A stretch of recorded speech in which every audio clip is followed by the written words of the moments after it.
Assalamualaikum warahmatullahi wabarakatuh. Jumpa lagi dengan saya, Ngra Putri Tania. Dan kali ini saya akan membahas tentang bab duniawi.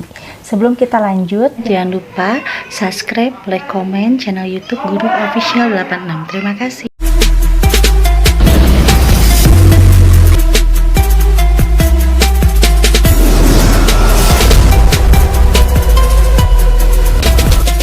Sekali orang-orang yang mencari rezeki dalam segi lahiriah pun juga sangat susah. Tetapi untuk kalian juga semua jangan putus asa, karena selain dari usaha lahir, masih ada usaha batin yang perlu kita coba amalkan supaya kita itu mendapatkan rezeki yang tidak disangka-sangka dan rezeki yang tidak terduga. Salah satunya ada di dalam kitab Ihya Ulumuddin. Di dalam kitab Ihya Ulumuddin itu ada salah satu bab dunia yang dikatakan dengan yang namanya tawasul malaikat Jibril. Tawasul malaikat Jibril alaihissalam itu pernah dikuasai oleh Kanjeng Sunan Gunung Jati dan juga Kanjeng Sunan Kalijaga. Cara mengamalkan tawasul malaikat Jibril itu kita harus berpuasa 7 hari tanpa bertemu dengan orang lain. Dan selama kita berpuasa, setiap malamnya itu kita mengamalkan tawasul lengkap, dan terakhirnya tawasul ke malaikat Jibril alaihissalam. Setelah itu mengamalkan surat Al-Ikhlas sebanyak 14.144 kali setiap malamnya. Dan itu kalau kita kerjakan mulai dari ibadah maghrib itu selesai besoknya lagi ibadah duha. Dan itu boleh terputus melaksanakan sholat dulu kewajiban yang 5 waktu. Untuk melakukan tawasul malaikat Jibril itu bagusnya dimulai dari hari Rabu. Karena kenapa harus dimulai dari hari Rabu? Karena Rabu itu nilainya 7 ya, bisa dikatakan itu adalah rajanya hari. Dan insya Allah kalau misalkan kitanya kuat, kitanya juga khusyuk tanpa batal, itu akan mendapatkan hasil yang luar biasa, yaitu akan dijumpai atau ditemui oleh khodamnya surat Al-Ikhlas. Nah, di situ nanti kita akan ditanya apa yang Anda butuhkan. Ya mungkin nanti di situ kalau misalkan siapapun yang lolos dalam menjalankan tawasul malaikat Jibril bisa berkata untuk menginginkan bekal untuk ibadah. Jadi sebelum kita melakukan tawasul malaikat Jibril, alangkah lebih baiknya 3 hari sebelum melakukan itu harus banyak membacakan istighfar dan membersihkan hati dan pikiran dari hal-hal yang negatif. Dan juga memohon maaf kepada kedua orang tua. Jika yang sudah menikah itu meminta maaf juga kepada pasangannya. Dan itu salah satu ya dari kitab Ihya Ulumuddin.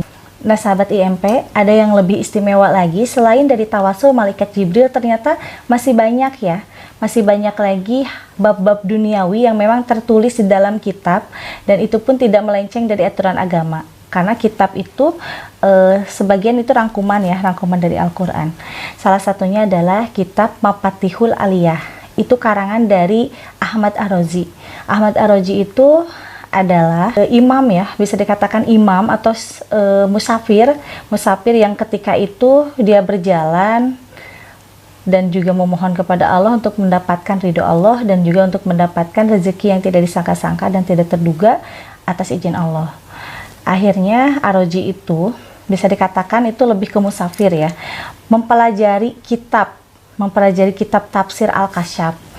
Nah disitulah Ar-Razi menemukan ide-ide menarik di dalam kitab Al-Kasyaf itu, dan dirangkumlah oleh Ar-Razi menjadi kitab Mafatihul Aliyah. Dan ternyata di dalam kitab Mafatihul Aliyah itu ada tawasul yang memang untuk mendatangkan rezeki secara batiniah, dan hasilnya bisa halal dan barokah. Salah satunya yang menjadi andalan di dalam kitab Mafatihul Aliyah itu adalah tawasul Syekh Aba Yusuf. Tawasul Syekh Aba Yusuf itu bisa mendatangkan rezeki yang tidak disangka-sangka dan tidak terduga berupa emas ataupun uang tunai. Dan itu nilainya luar biasa ya, sangat banyak sekali. Tetapi itu pun juga kalau misalkan seseorang yang memang bersungguh-sungguh untuk melakukan tawasul itu, insya Allah akan ada ijabahnya dari Allah Subhanahu wa Ta'ala. Cara untuk melakukan tawasul Syekh Aba Yusuf yaitu sebelumnya kita harus memperbanyak istighfar dulu ya, membersihkan hati dan pikiran dari hal yang negatif. Dan dimulai dari hari Sabtu. Kenapa harus dimulai dari hari Sabtu? Karena tawasul Syekh Aba Yusuf itu bisa dikatakan yang paling kuat di antara tawasul yang lainnya untuk bab duniawi. itu puasanya 5 hari untuk tawasul Syekh Aba Yusuf. Puasa 5 hari, tetapi 5 hari itu bukan puasa biasa. 5 hari itu adalah puasa mutih berturut-turut. Dan amalannya itu di saat setelah badak maghrib membacakan surat Al-Jin sebanyak 9 kali. Setelah membacakan surat Al-Jin 9 kali, dilanjut dengan membaca surat Al-Fatihah 7.999 kali. Dan insya Allah itu di hari terakhir akan ada keajaiban-keajaiban.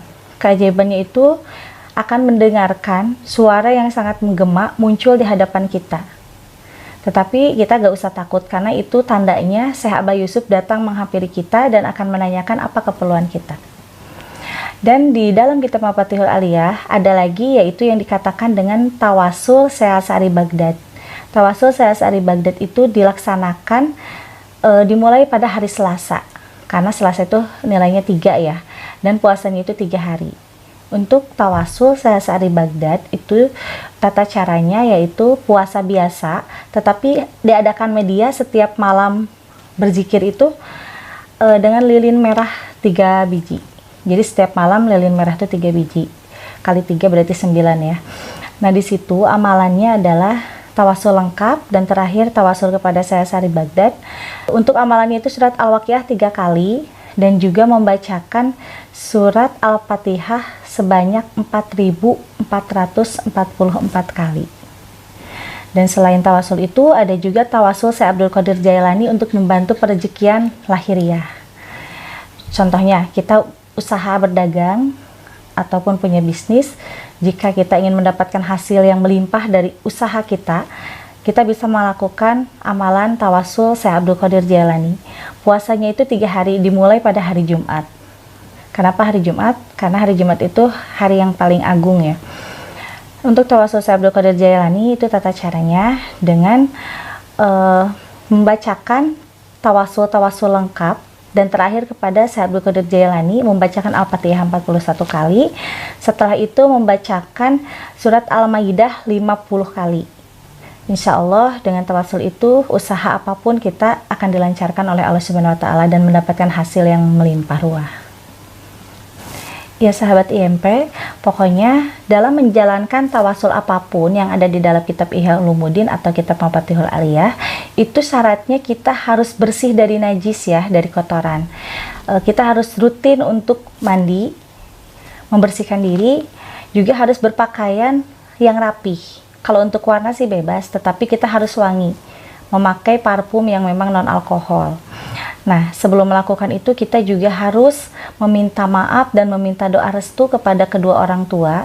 Dan untuk yang udah berpasangan itu harus meminta doa restu kepada pasangannya. Kalau istri yang menjalankan berarti minta restu kepada suami. Kalau suami yang menjalankan berarti minta restu kepada istri. Dan di situ kita juga harus beristighfar dulu, memohon ampun kepada Allah ya. Jadi di saat kita mengerjakan itu harus benar-benar fokus, bulat, tekadkan hati tanpa ada pikiran apapun. Jadi lillahi ta'ala aja, pasrah kepada Allah sambil mengamalkan tawasul-tawasul tersebut. Insya Allah seandainya tidak berhasil pun juga itu akan mendapatkan barokah dari amalan yang kita amalkan. Kalau tidak ada hasilnya rezeki, berarti ilmu yang akan kita dapat. Ya sahabat IMP, jadi sebenarnya kita itu dalam menjalankan ibadah, terutama sholat yang 5 waktu ya, itu kita harus benar dulu dalam berwudu. Jadi kita tuh harus tertib dalam berwudu, jangan sampai wudu kita nggak tertib. Kalau misalkan wudu kita nggak tertib, sholatnya pun juga bisa dikatakan kurang tertib. Tetapi kalau kita wudunya benar, tertib, itu sholatnya akan bagus dan juga akan tertib juga. Nah, dalam ijabah dalam melakukan sesuatu itu ada ijabahnya Allah Subhanahu wa Ta'ala. Ijabah itu kita harus benar-benar melakukan sholat yang 5 waktu, dan doanya itu kita harus benar-benar fokus kepada Allah meminta, dan jangan sampai kita bosan-bosan meminta kepada Allah Subhanahu wa Ta'ala. Jangan sampai ada aral di dalam diri ketika doa kita belum diijabah oleh Allah, karena setiap doa pasti akan ada ijabahnya Allah, tetapi ada yang langsung dan ada juga yang ditangguhkan. Jadi dalam melakukan ikhtiar lahir atau ikhtiar batin perlu kesabaran, tawakal, dan ikhlas agar mendapatkan hasil yang maksimal dan mendapatkan ijabahnya dari Allah. Ijabah dari Allah itu bisa kita lakukan dengan sholat yang benar dan berdoa yang khusyuk, meminta kepada Allah jangan sampai bosan-bosan. Yang dinamakan khusyuk itu kita harus benar-benar mengosongkan hati dan pikiran kita ketika sholat. Jadi di saat kita mau sholat itu kita harus benar-benar mengosongkan dulu hati dan pikiran sampai kita selesai sholat dan berdoa. Disitulah insya Allah doa kita akan sampai dan juga akan mendapatkan ijabah dari Allah tidak akan lama lagi. Karena di saat kita mengosongkan hati dan pikiran, di saat kita mulai Allahu Akbar, itu di dalam hati kita harus terus-menerus menyebut nama Allah, Allah, Allah, dan Allah. Di samping lisan kita membacakan takbiratul ihram, membacakan surat Al-Fatihah dan surat pendek lainnya, tetapi di dalam hati kita jangan pernah lepas dengan menyebut nama Allah. Bisa dikatakan itu zikrullah ya. Insya Allah itu yang dinamakan khusyuk atau bisa dikatakan fokus. Dan siapapun yang sudah melaksanakan amalan-amalan dalam tawasul yang ada di dalam kitab Ihya Ulumuddin atau kitab Mafatihul Aliyah, kita harus benar-benar bersabar ya, karena sebelum kita mendapatkan hasil yang maksimal ataupun kita sudah mendapatkan hasil yang maksimal dalam pekerjaan tersebut, itu pasti akan berat ujiannya. Akan berat ujiannya seperti hinaan, cemoohan, dan juga amarah dari orang lain. Nah, di situ kita harus benar-benar sabar, jangan sampai siapapun yang marah kepada kita, yang menghina kita, yang mencemooh kita, jangan sampai kita ladeni. Jadi kita di situ harus benar-benar pasrah kepada Allah, sabar, tawakal, dan ikhlas. Karena itu adalah salah satu ujian untuk kita bisa naik harkat derajat ke tingkat selanjutnya. Ya sahabat IMP, mungkin pembahasan kali ini hanya sampai di sini. Lain kali nanti akan saya bahas lagi untuk tema-tema berikutnya. Sekian dari saya, Anggra Putri Tania. Wassalamualaikum warahmatullahi wabarakatuh.